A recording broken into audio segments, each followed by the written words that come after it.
최근 세간을 떠들썩하게 만든 사건이 발생했다. 그 주인공은 바로 영림과 그의 전애인. 수많은 연예 매체가 집중 보도하는 가운데 이 사건은 단순한 금전 요구를 넘어 도덕적, 법적 논란으로까지 확대되며 사회적 충격을 주고 있다. 과연 60억 원이라는 엄청난 금액이 오간 이 사건의 진실은 무엇일까? 의붓딸과의 갈등을 해결하겠다는 조건으로 60억을 요구한 영림의 전애인의 의도가 무엇인지 그 내막을 자세히 살펴보자. 먼저 이 사건의 핵심은 단순한 금전 요구로 끝나지 않는다. 60억 원이라는 천문학적 금액은 단지 전 애인이 재정적으로 어려워서 요구한 금액이 아니라 그 배경에는 복잡한 감정적 상처와 심리적 갈등이 얽혀 있다. 전 애인은 과거 영림과의 관계에서 얽힌 감정적 상처와 분노를 금전적 보상으로 치유하려 한 것으로 해석할 수 있다. 과거의 상처가 아직도 아물지 않았다는 것을 보여주는 상징적 요구였을까? 더욱 충격적인 사실은 전 애인이 금전적 요구와 함께 의붓딸을 더 이상 귀찮게 하지 않겠다는 약속을 함께 내걸었다는 점이다. 이는 그간 의붓딸과의 갈등이 얼마나 심각했는지를 보여준다. 의붓딸 문제는 가정 내에서 매우 민감한 이슈로 특히 새롭게 합류한 가족 구성원 간의 갈등은 종종 심리적 폭발을 초래할 수 있다. 전 애인이 60억을 요구하며 이 갈등을 해결하겠다고 한 것은 그가 의붓딸과의 관계에서 상당한 심리적 부담을 느꼈다는 신호로 해석된다. 이 사건이 더욱 충격적인 이유는 바로 금전 요구와 의붓딸 문제 해결이 하나의 거래처럼 얽혀 있다는 점이다. 가족 문제를 금전으로 해결하려는 시도는 그 자체로 도덕적 논란을 불러일으킬 수밖에 없다. 가족 관계는 사랑과 신뢰를 기반으로 형성되는 것이 일반적이지만 이번 사건은 그 관계가 금전적 이해관계로 변질될 수 있음을 보여주며 사회적 비난을 초래했다. 전 애인의 요구는 단지 재정적 필요 때문이 아닌 자신이 느끼는 심리적 고통과 미래에 대한 불안을 해결하기 위한 방법으로 보인다.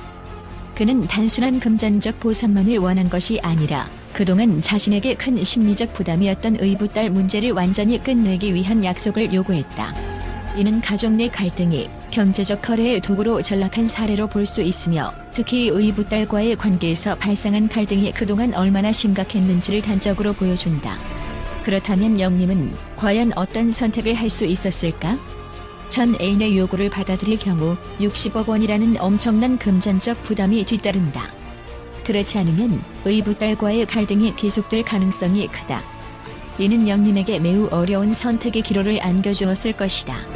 의붓딸의 안위를 위해 결국 금전적 거래에 응할 수밖에 없었던 것은 아닐까? 대중은 영림에게 동정적인 시선을 보내며 그가 이 곤란한 상황에서 어떻게 대응했는지에 대한 궁금증을 품고 있다. 영림이 과연 전 애인의 요구에 응했을지 혹은 다른 대안을 선택했을지는 아직 밝혀지지 않았지만 이번 사건에서 드러난 딜레마는 많은 사람들이 공감할 수 있는 부분이다. 누구나 사랑하는 가족을 지키기 위해서는 무엇이든 할 수 있는 법이다. 하지만 그 대가가 60억이라는 엄청난 금액이라면? 그리고 그 금전 거래의 조건이 가족 간의 문제 해결을 위한 것이라면? 이러한 상황에서 영림이 내린 선택은 매우 어려웠을 것이다. 이번 사건에서 중요한 논점 중 하나는 과연 이 거래가 법적으로 유효한지 여부다. 금전적 요구는 법적으로 해결될 수 있는 문제이지만 의붓딸 문제와 같은 가족 내부의 문제는 그렇게 간단하지 않다. 전 애인이 의붓딸 문제를 금전적 거래의 도구로 삼았다는 사실이 법적으로 불법 행위로 간주될 가능성도 있다. 특히 의붓딸의 복지와 관련된 부분은 더욱 민감하다. 전 애인이 의붓딸 문제를 금전 거래의 조건으로 내세운 것이 법적 절차에서 어떤 의미를 가지게 될지 그리고 이에 대한 법적 책임은 어떻게 분배될지가 이번 사건의 핵심이다. 전 애인의 요구가 단순히 금전적 보상을 넘어 도덕적 책임을 회피하려는 시도로 보일 수 있는 만큼 이 부분에 대한 논란은 앞으로도 계속될 것이다. 이 사건이 세상에 공개되면서 대중의 반응은 강렬했다. 특히 전 애인의 요구가 금전적 보상과 의붓딸 문제 해결을 거래하는 형태로 이루어졌다는 사실에 많은 이들이 충격을 받았고 이에 대한 비난이 쏟아지고 있다. 금전적 요구는 종종 관계에서 발생한 감정적 상처를 보상하기 위한 수단으로 사용되지만 이번 사건에서 그 수단이 아이의 복지와 연결되면서 도덕적 경계를 넘나드는 충격을 안겨준 것이다.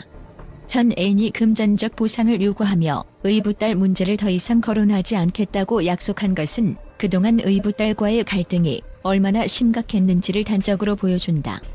가족 관계가 금전 거래의 대상으로 변질된 이번 사건은 가족 내부에서 발생하는 갈등이 얼마나 복잡할 수 있는지를 다시 한번 상기시킨다. 이번 사건은 단순한 금전적 요구를 넘어서는 심오한 복합적 갈등을 내포하고 있다. 전 애인이 60억 원이라는 거액을 요구하며 의붓딸 문제를 해결하겠다고 한 이 상황은 단순히 개인 간의 금전 거래로만 볼 수 없다. 이 사건은 가족 내에서 발생하는 민감한 문제들과 금전적 이해관계가 결합되면서 법적, 도덕적 논란을 불러일으키고 있는 복잡한 사회적 이슈로 발전했다. 영님이 이 사건을 어떻게 해결할지, 그리고 전 애인의 요구에 어떻게 대응할지는 앞으로도 많은 사람들의 관심을 끌 것이다. 가족 문제와 금전 거래가 얽힌 이번 사건은 단순한 법적 논란을 넘어서 우리 사회에서 가족의 의미와 도덕적 책임에 대해 다시 한번 생각해보게 만드는 충격적인 사건으로 기억될 것이다. 영님은 과연 어떤 선택을 할 것인가? 그 선택에 따른 결과는 앞으로도 많은 논란과 충격을 불러일으킬 것이다.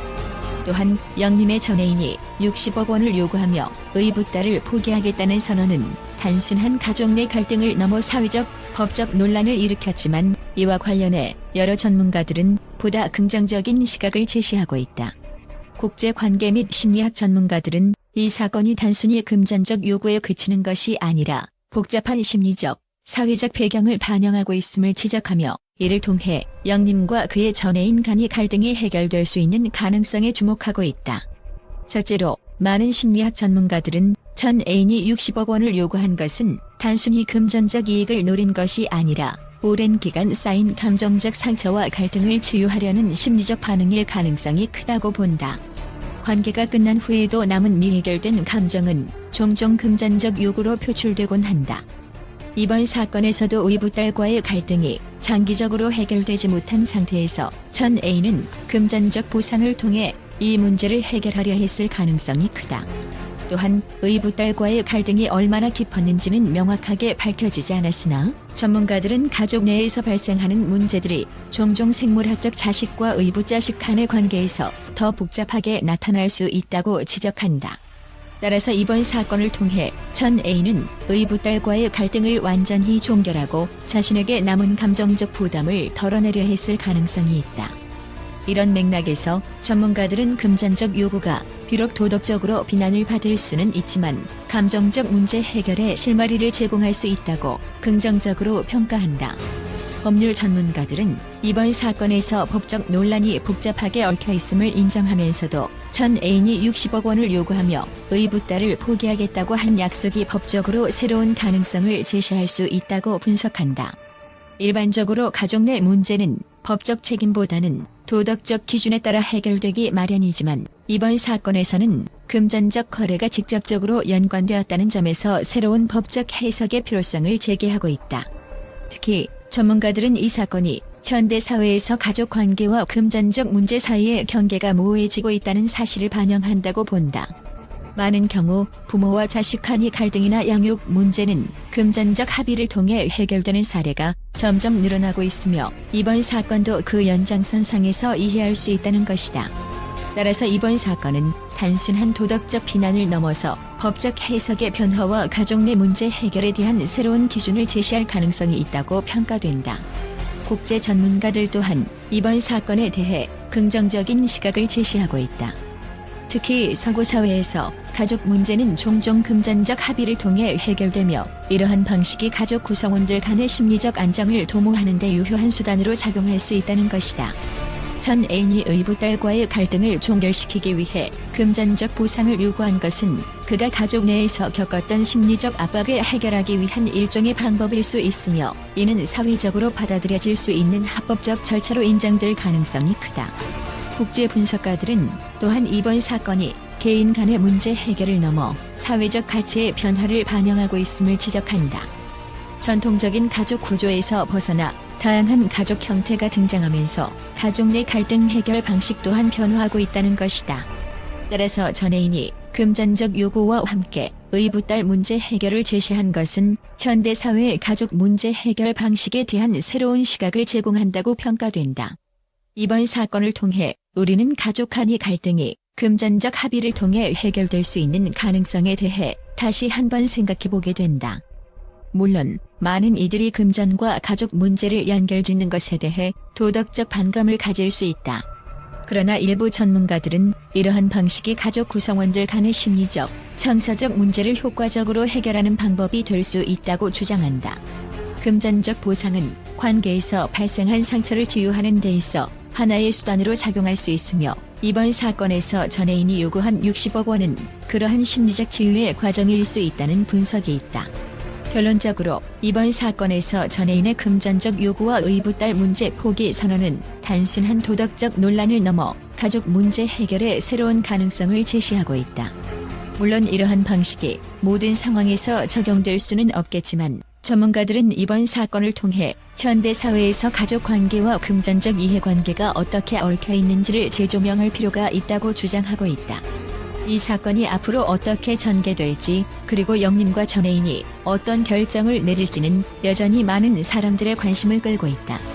하지만 이번 사건을 통해 가족 내 갈등 해결 방식이 다각적으로 변화하고 있으며, 금전적 합의가 그러한 변화의 한 축을 이룰 수 있음을 시사하고 있다.